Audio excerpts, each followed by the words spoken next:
اور میری ملت کے نوجوانوں، خبردار یار، جھوٹ کے سہارے اور جھوٹی عزت کے سہارے زندگیاں بیکار ہو جاتی۔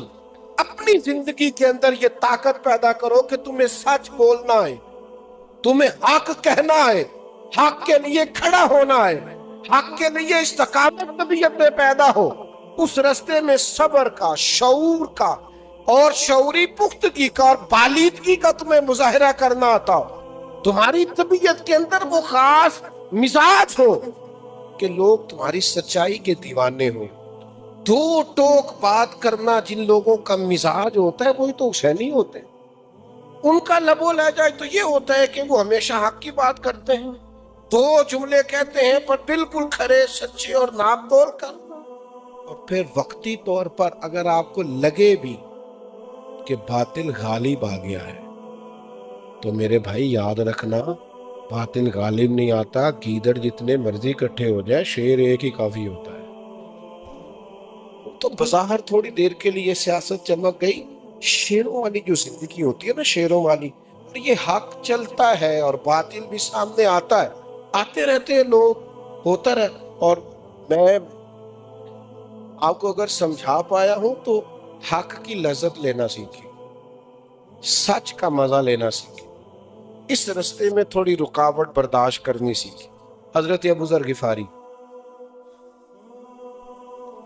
نبی پاک علیہ السلام نے فرمایا زمین کے اوپر، یہ بخاری میں موجود ہے، فرمایا زمین کے اوپر اور آسمان کے نیچے حق بات کہنے والا، سچ بولنے والا میرے ابو ذر غفاری سے بڑا کوئی نہیں، اس سے بڑا حق سچ والا کوئی۔ حضرت ابو ذر غفاری رضی اللہ تعالی نے کلمہ پڑھا، اور بالکل اس وقت پڑھا جب مسلمان دار ارقم میں ہوتے تھے۔ اللہ کے حبیب علیہ السلام نے ان سے فرمایا کہ ابو ذر حالات ٹھیک نہیں ہیں، ابھی اپنے کلمے کا اظہار نہ کرو۔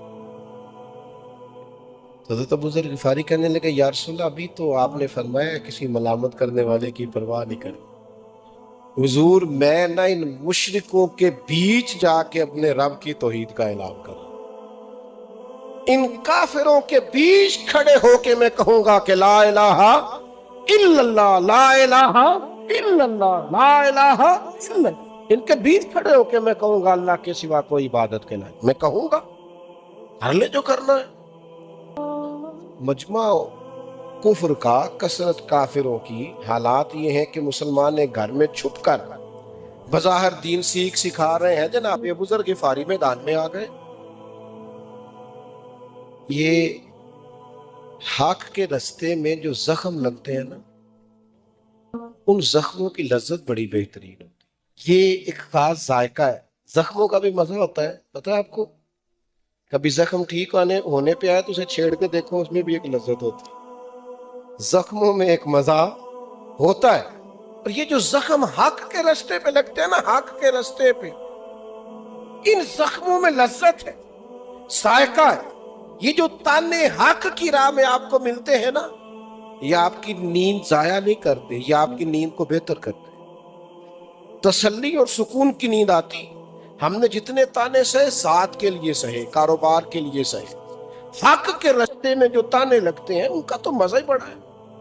جفا جو عشق میں ہوتی ہے وہ جفا ہی نہیں، اقبال کہتے ہیں جفا جو عشق میں ہوتی ہے وہ جفا ہی نہیں، اور گر ستم نہ ہو تو محبت میں کچھ مزہ ہی نہیں، بے ذائقہ ہے محبت اگر اس میں ستم نہیں ہے۔ آپ سیدھے سیدھے جا رہے ہیں تو آپ کے ڈرائیور ہونے کا پتہ کیسے چلے گا؟ یہ تو چار کھڈے آئیں گے تو پتہ چلے گا گاڑی چلانی آتی ہے کہ نہیں۔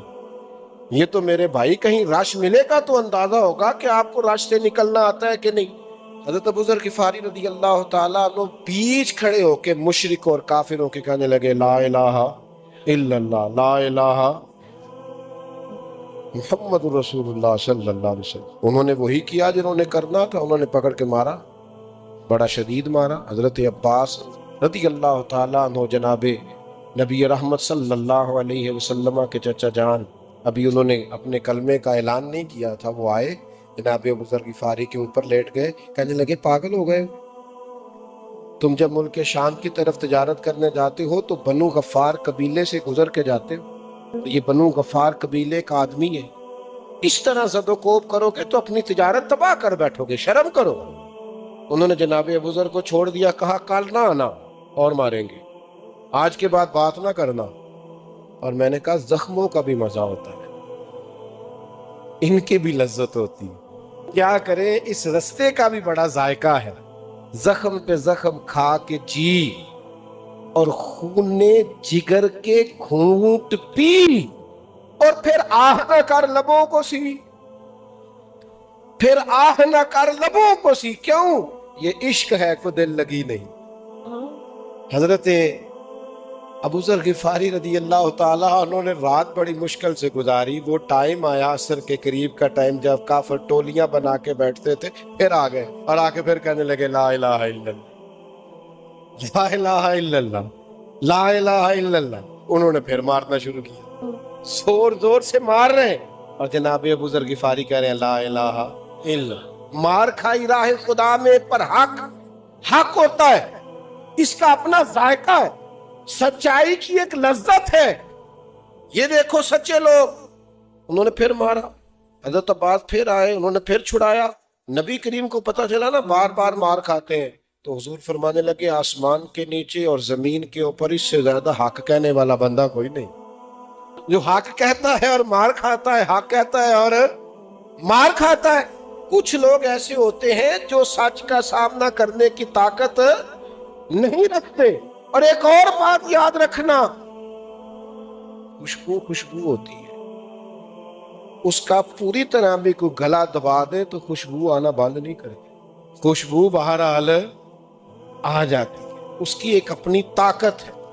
آپ اس کا گلا دبا دے، کچھ کر دے، ہوئی جو خوشبو اس نے جس طرح بدبو آتی ہے نا، آپ ناک پورا بند کر لے تو اس نے پھر بھی تو خوشبو حق نہ حق ہوتا ہے، سچ سچ ہوتا ہے، باطل باطل ہوتا ہے۔ کربلا کی مٹی آج بھی گواہ ہے، وہ ریگستان آج بھی گواہ ہے، اس پر چمکتا ہوا امام حسین کا گنبد، اس پر دبکتا ہوا امام حسین کا مزار، امام علی مقام کا وہ پروقار مقبرہ آج بھی گواہ ہے کہ مٹی کے نیچے آرام فرما حسین ابن علی کی قبر بھی حق کا اعلان کر رہی، آج بھی سچائی کی خوشبو آ رہی، اس مزار کا روب اور دبدبا ولولہ آج بھی ہیبت طاری کر دیتا ہے لوگوں کے دلوں پر۔ آپ شیر سویا بھی ہو تو پھر بھی لوگوں کو ڈر آتا ہے، شیر جو ہوتا ہے نہیں سمجھ آئی آپ، شیر کبھی آپ نے دیکھا ہے کہ شیر سویا ہوا ہو تو بندہ دوڑ کے اس کے قریب سے گزر جائے؟ وہ شیر جو ہوا اس سے ڈر آتا ہے، بے شک سویا ہوا ہو، وہ شیر ہے۔ امام علی مقام نے حق کی بات کی، اور یاد رکھنا جو حسینی ہے نا، حسینی ان کے لہجوں میں جھول نہیں ہوتا، ان کی گفتگو ٹوٹتی نہیں، ڈپلومیس نہیں ہوتے۔ دنیا میں ایک ہی تو طبقہ ہے جو دو ٹوک ہوتا ہے، وہ امام حسین کو ماننے والا ہے۔ آپ کو پتہ ہے حضرت عبداللہ ابن زبیر رضی اللہ تعالیٰ عنہ جب حجاج بن یوسف کے مقابلے میں آئے ہیں نا، تو آپ کی والدہ حضرت اسماء بنت ابی بکر جناب صدیق اکبر کی بڑی صاحبزادی، ان کی عمر 90 سال سے زیادہ تھی، ماں بوڑھی تھی۔ تو یہ واقعہ کربلا کے بعد سمجھ لیں یزیدیوں سے لڑنے کے لیے عبداللہ ابن زبیر میدان میں، تو حجاج بن یوسف سے اور لشکر سے مقابلہ جب ہو رہا تھا تو بظاہر غالب آ گیا وہ حجاج بن یوسف اور حضرت عبداللہ ابن زبیر جو حضرت صدیق اکبر کے نواسے ہیں، مدینہ منورہ میں ہجرت کے بعد پیدا ہونے والے سب سے پہلے بچے جن کو گٹی رسول پاک نے عطا فرمائی صلی اللہ تعالی علیہ وسلم۔ حضرت عبداللہ ابن زبیر اپنی 90 سال کی ماں سے مشورہ کر رہے، بوڑھی اماں سے۔ عورتیں بزدل نہیں کر دیتی بڑے لوگوں، کمزور نہیں بنا دیتی، ان کے آنسوؤں میں بڑے سارے لوگ ایسے ہوتے ہیں جو بزدلی نہیں دکھا جاتے۔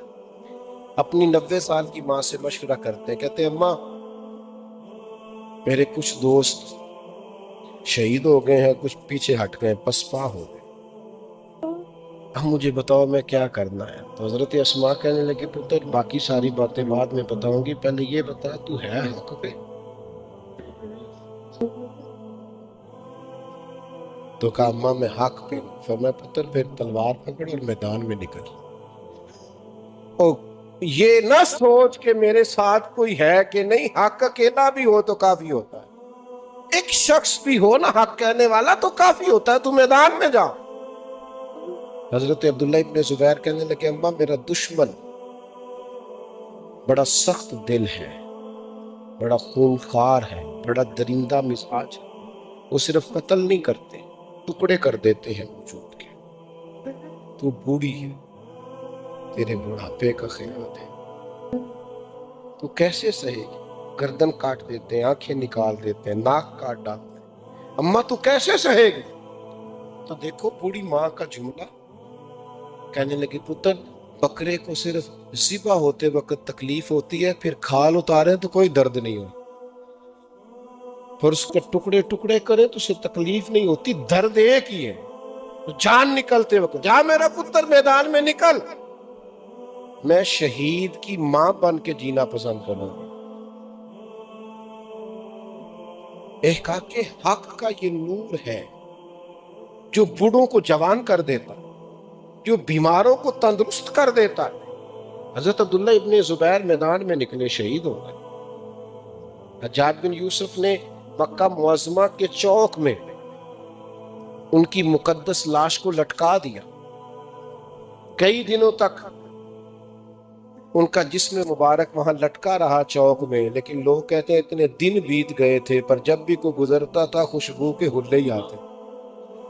گھٹی رسول کریم صلی اللہ علیہ وسلم نے عطا کی ہے نا، تو آپ کی والدہ کو بلایا حجاج نے، اس نے کہا دیکھا میں نے تیرے بیٹے کو کہاں لٹکایا ہوا ہے، تو کیا جملہ ہے اور کیا اس 90 سال کی اس دلیر ماں کا انداز فکر ہے، سوچنے کا انداز ہے۔ کہنے لگی میرے پتر کو نہ شروع سے ہی گھوڑ سواری کا بڑا شوق ہے، زمین پہ پیر رکھنے پسند ہی نہیں کرتا تھا، دیکھو جانے کے بعد بھی سوار ہی نظر آ رہا، یہ گھوڑ سواری کا شوقین تھا شروع سے ہی طبیعت، یہ زمین پہ پیر رکھتا ہی نہیں تھا، شہادت کے بعد بھی دیکھو سوار ہی سوار نظر آ رہا ہے۔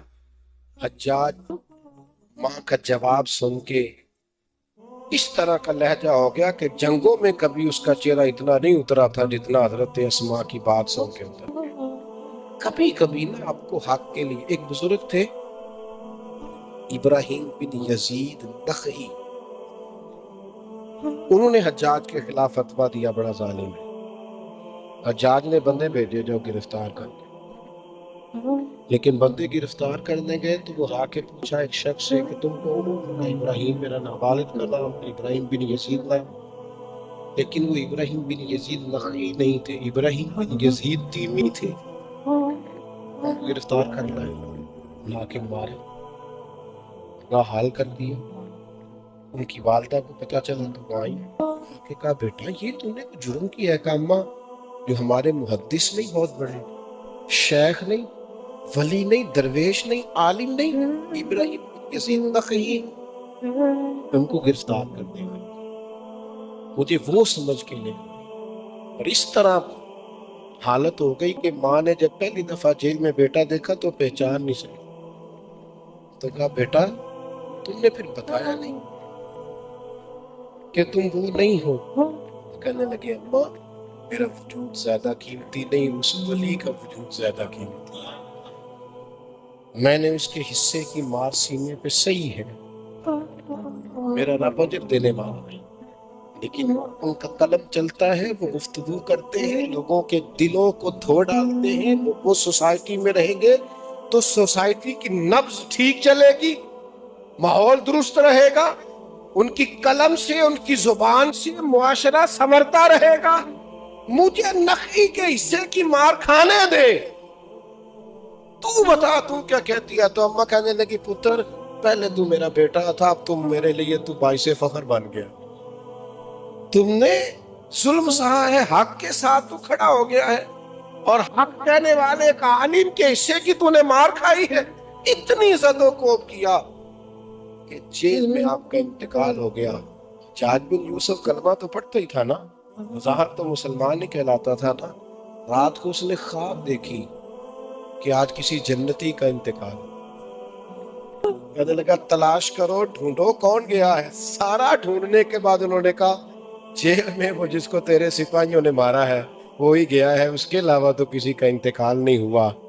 شرم سے پانی پانی ہو گیا کہ میں جس کے بارے میں یہ رویہ رکھتا تھا رب نے اسے کیا اعزاز عطا فرمایا. اللہ کے پیارے حبیب علیہ الصلوۃ والسلام نے فرمایا قیامت والے دن اللہ تعالیٰ بندوں سے پوچھے گا فلاں جگہ حق بات کہنی چاہیے تھی اور تم کہہ سکتے تھے اور تم نے کیوں نہ کہی. تو بندہ عرض کرے گا مالک میں لوگوں سے ڈر گیا تھا. رب فرمائے گا میرا زیادہ حق نہیں تھا کہ تم مجھ سے ڈرتا, بندوں سے ڈرتا رہا, سوسائٹی سے ڈرتا رہا, معاشرے سے ڈرتا رہا, قبیلے سے ڈرتا رہا, میرا حق زیادہ بنتا تھا. یا یفرحون, میرا زیادہ حق بنتا تھا مجھ سے ڈرا جائے. ہم کیا کرتے ہیں حق کی جرأت, پھر قبولیت حق کے لیے بھی لوگوں کے تین طرح کے رویے ہوتے ہیں. اگر کسی کو آپ حق پہنچائیں گے حق بیان کریں گے تو تین طرح کے رویے سوسائٹی میں آپ کو ملیں گے قبولیت حق کے. ایک تو وہ لوگ ہوں گے آپ نے حق کہا فوراً آپ کے ساتھ کھڑے ہوں گے, انہیں سمجھ آ گئی آپ درست کہہ رہے ہیں. ان کے ضمیر نے جیسے ہی انہیں آواز دی انہوں نے کوئی پرواہ نہیں کی, آپ کے ساتھ کھڑے ہو گئے. یجاہدون فی سبیل اللہ ولا یخافون لومۃ لائم ذالک فضل اللہ. وہ لوگ اللہ کے رستے میں پھر کسی کی پرواہ نہیں کرتے, یہ ان پر اللہ کا فضل ہے. دوسرا رویہ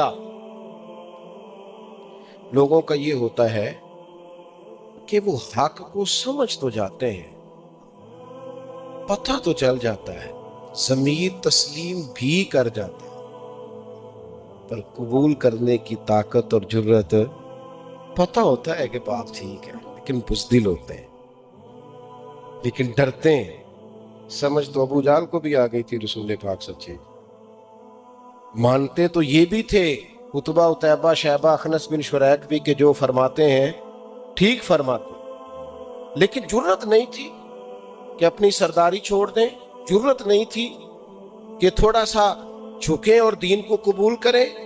ایک تو وہ جنہوں نے سرے سے انکار کیا ہوتا ہے, ایک وہ ہوتے ہیں کہ جو حق کو سمجھ تو جاتے ہیں پر قبول نہیں کرتے, اور ایک تیسرا گروہ ہوتا ہے.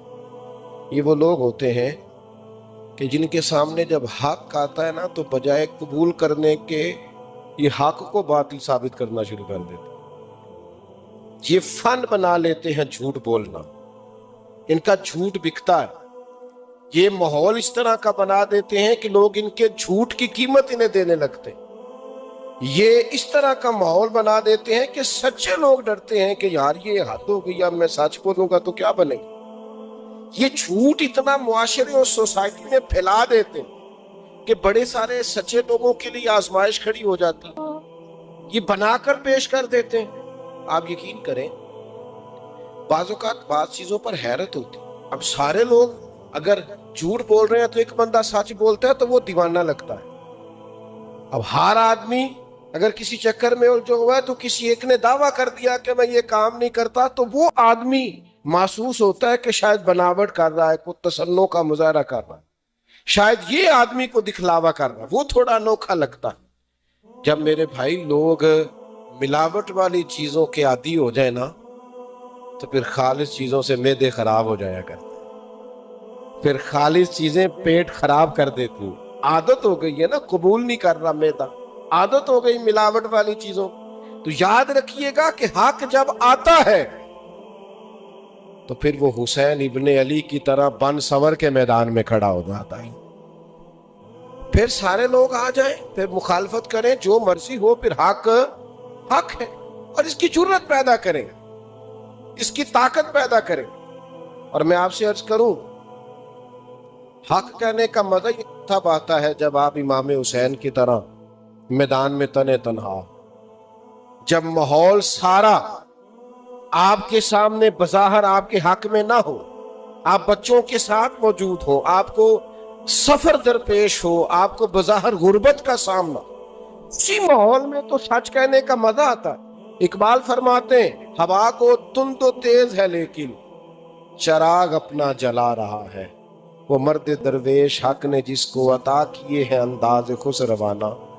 کہتے ہیں تیز ہوا چل رہی ہے پر وہ چراغ جلاتے جاتا ہے. چلے کرے ہوا جو اپنا کام کرنا ہے، پر ہماری ڈیوٹی ہوا کو تند و تیز ہے لیکن چراغ اپنا جلا رہا. ہواؤں میں چراغ تو نہیں نہ جلتے، پر جو دیوانے ہوتے ہیں وہ کہتے ہیں ہم نے جلا کے دکھانا. مسلمانوں کو بڑا تنگ کیا، کفار نے اذیت دی، غریب مجبور تنگ دست مسلمان بڑی اذیت میں تھے. تو نبی پاک علیہ السلام نے ان کو اجازت دی کہ حبشہ کی طرف ہجرت کر گئے. مسلمان ہجرت کر گئے، لیکن کافر اپنے آپ کو سمجھتے تھے کہ اب ہم بڑی طاقت ہیں اور ان کی جرت ہو گئی کہ حبشہ میں جا کے اپنی مرضی سے نمازیں پڑھیں اور اپنی مرضی سے دین پر عمل کریں. انہوں نے پیچھا نہیں چھوڑا، بڑی سلیقے سے اور بڑی سیاست سے اور بڑی شرارت سے یہ حبشہ پہنچے. پہلے جو نجاشی بادشاہ تھا اس کے جو درباری تھے قریبی لوگ، ان کو تحفے تحائف دیے، بادشاہ تک رسائی حاصل کی. پھر بادشاہ سے ملاقات کر کے کہنے لگے ہمارے کچھ لوگ وہاں سے بھاگ آئے اور حبشہ آ گئے معاذ اللہ. انہوں نے وہاں بڑا فتنہ اور بڑی شورش برپا کی ہے، آپ کے پاس انہوں نے آ کے پناہ لے لیا تو ہمیں وہ لوگ واپس کر دے. تو نجاشی بڑا کمال آدمی تھا، اللہ نے اسے ایمان کی توفیق عطا کی، بڑا سمجھدار تھا. کہنے لگا میں وہ نہیں ہوں کہ جس کے کان بھرو گے خوشامد کرو گے تو جیسے تم کہو گے ویسے ہو جائے گا. میں پہلے ان کو بلاتا ہوں، ان کی بھی رائے لیتا ہوں، ان کی بھی بات سنتا ہوں. کبھی بھی ایک بندے کی بات سن کر فیصلہ نہ کریں، دوسرے کی بات سنے کہ تصویر کا دوسرا رخ کیا ہے. نجاشی نے بلا لیا، صحابہ نے طے کیا جو وہاں موجود تھے کہ ہماری نمائندگی کون کرے گا، ہم سب کی طرف سے بات کون کرے گا. تو حضرت جعفر طیار رضی اللہ تعالیٰ عنہ، مولا علی شیر خدا کرم اللہ تعالیٰ وجہہ الکریم کے بھائی، آپ کو سب نے نمائندہ بنایا کہ آپ ہماری طرف سے بات کریں. حضرت جعفر طیار مسلمانوں کو لے کے نجاشی کے دربار میں پہنچے. نجاشی نے سوالات کیے، انہوں نے صحیح جواب دیے کہ نبی پاک نے ہمیں ایک خدا کی دعوت دی ہے، حضور نے صلہ رحمی کے کہا ہے، پڑوسیوں کے حق ادا کرنے کا کہا ہے، نبی پاک نے کہا تم بھائی بھائی ہو. نجاشی نے خوبصورت تعلیمات سنی اور پھر انہوں نے جب حضرت جعفر طیار نے جب قرآن مجید کی کچھ آیات بیان کی تو نجاشی بھی کھل کے رویا. اس کے دربار میں بیٹھے، چونکہ ان کا مذہب عیسائی تھا، دربار میں بیٹھے راہب اور پادری بھی کھل کے روئے. نجاشی متاثر ہوا، کہا جاؤ تم جا کے آرام سے اپنے طریقے سے اپنے دین کے مطابق عبادت کرو، تمہیں کوئی پریشان نہیں کرے. اب کفر بڑی شرارت کا قائل ہے. انہوں نے کہا کہ یہ کیا ہو گیا، نجاشی کے حق میں ہو گیا. ایک ان میں سے بولا، کہنے لگا کل میں ایسی چال چلوں گا کہ جڑ سے اکھڑ جائیں گے مسلمان معاذ اللہ حبشہ سے. تو کہا وہ کیا، یہ آپ نے ذرا غور سے بات کو سمجھنا ہے. اس نے آ کے پلٹ کے کہا بادشاہ ایک بات ہماری اور سن لیتے ہیں. بادشاہ کہنے لگا سنائیے. کہنے لگا آپ عیسیٰ علیہ السلام کو اللہ کا بیٹا مانتے ہیں معاذ اللہ؟ تو عیسائی چونکہ مانتے ہیں ڈھیر سارے. نے کہا جی ہاں ہم اللہ کا بیٹا کہتے ہیں. یہ جو مسلمان ہے نا یہ حضرت عیسیٰ کو اللہ کا بیٹا نہیں مانتے. الگ شور برپا ہو گیا. یہ سمجھ آئیے آپ کو مذہبی ٹچ کیا ہوتا ہے. یہ مذہب کے نام پر کسی گروہ کو، قبیلے کو کس طرح لوگ قابو کرتے ہیں. ایک مذہب کا اس نے کارڈ کھیل دیا، کہا آپ اللہ کا بیٹا کہتے ہیں اور وہ آپ کے پیغمبر کے بارے میں یہ رائے رکھتے ہیں کہ وہ اللہ کے بیٹے نہیں معاذ اللہ. اور یہ بالکل سچا ایک مسلمانوں کا نظریہ ہے لا الہ الا اللہ کا. ہمارا نظریہ ہے قل هو اللہ احد اللہ الصمد لم یلد ولم یولد ولم یکن لہ کفوا احد. وہ نہ کسی کا باپ ہے نہ کسی کا بیٹا، اس جیسے ہے ہی کوئی نہیں، ہمسر ہی کوئی نہیں. مسلمانوں کا بڑا مضبوط نظریہ ہے. لیکن جہاں وہ موجود تھے جن کے ملک میں تھے ان کا نظریہ تو برعکس ہے.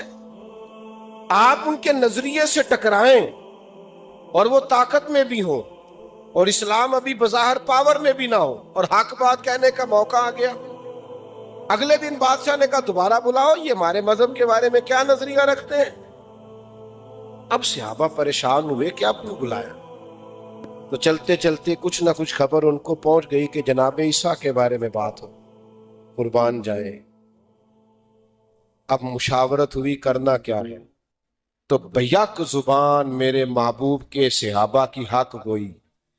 مسلمان نوجوانوں یاد رکھنا، حق گوئی ہی راہ نجات ہے، سچ ہی نجات دلاتا ہے۔ حق پہ کھڑے ہونا، ایک جھوٹ چھپانے کے لیے 100 بولنے پڑیں گے۔ حق کے رستے سے 1 انچ نیچے اترو گے لڑکھڑا جائیں گے پیر، ساری زندگی اپنے آپ کو سمیٹو گے، سمٹ نہیں سکو گے۔ حضرت جعفر طیار اور صحابہ نے بیک زبان مشورہ کیا، ان کے مذہبی نظریات جو بھی ہیں ان کو ٹھیس پہنچتی ہے تو پہنچے، ہم وہی کہیں گے جو اللہ کا قرآن کہتا ہے اور مدینے والے کا فرمان کہتا ہے صلی اللہ تعالی علیہ وسلم۔ حضرت جعفر طیار رضی اللہ تعالیٰ عنہ صحابہ کو لے کے پہنچ گئے نجاشی کے دربار پہ۔ نجاشی کہنے لگا بتلائیے تمہارا جناب عیسیٰ کے بارے میں نظریہ کیا ہے؟ جب بندہ حق بولتا ہے نا، ان الذین قالوا ربنا اللہ ثم استقاموا فلا خوف علیہم ولا هم یحزنون، اللہ فرماتے ہیں جنہوں نے کہا اللہ ہمارا رب ہے اور پھر اس پر ڈٹ گئے، انہیں نہ کوئی خوف ہوگا نہ وہ غمگین ہوں گے۔ جب تو ڈٹ جائے اللہ کا نام لے کر، پھر رب تیرے خوف، تیرے غم، تیرے حزن، تیری پریشانیاں سب دور کر دیتا ہے۔ حضرت جعفر طیار رضی اللہ تعالیٰ عنہ سے پوچھا جناب عیسیٰ کے بارے میں نظریہ کیا ہے؟ حضرت جعفر طیار کی گفتگو میں دبدبا، وہ لہجے کا روب، وہ انداز تکلم، وہ سچے لوگوں جیسی بات، وہ چمکتی پیشانی، وہ خاندان نبوت کا نور، مولا علی کے بھائی امام حسین کے چچا، کس خوبصورتی سے گفتگو کر رہے ہیں، حق بیان کر رہے ہیں۔ کہنے لگے اے شاہ حبشہ، اے نجاشی، ہمارا وہی نظریہ ہے جو مدینے والے حبیب نے ہمیں دیا ہے، کسی صورت ہم اللہ کے ساتھ شرک نہیں کر سکتے، کفر نہیں کر سکتے۔ حضرت عیسیٰ قطعاً اللہ کے بیٹے نہیں ہیں، وہ اللہ کے بندے اور رسول ہیں جو کواری اور پاک مریم کے بطن سے بغیر باپ کے اللہ کے حکم سے پیدا ہوئے ہیں۔ کیا وہ بات ہوگی جب چاروں جانب عیسائی بیٹھے ہیں، ان کے لوگ بیٹھے ہیں، ان کے پادری بیٹھے ہیں، ملک ان کا، وطن ان کا، علاقہ ان کا، اور اس میں ایک حق کی آواز یوں گونجی کہ سناٹا سا چھا گیا، سکتہ سا چھا گیا، حالات میں ایک عجیب سا مد و جزر اور جوار پھاٹا آ گیا۔ لوگوں کے دل لرزنے لگے کہ یہ کیا، ہمارے ملک میں بیٹھ کر ہمارے عقیدے کے بارے میں بات۔ بڑا مشکل تھا، پر جو حق کہنے والے ہوتے ہیں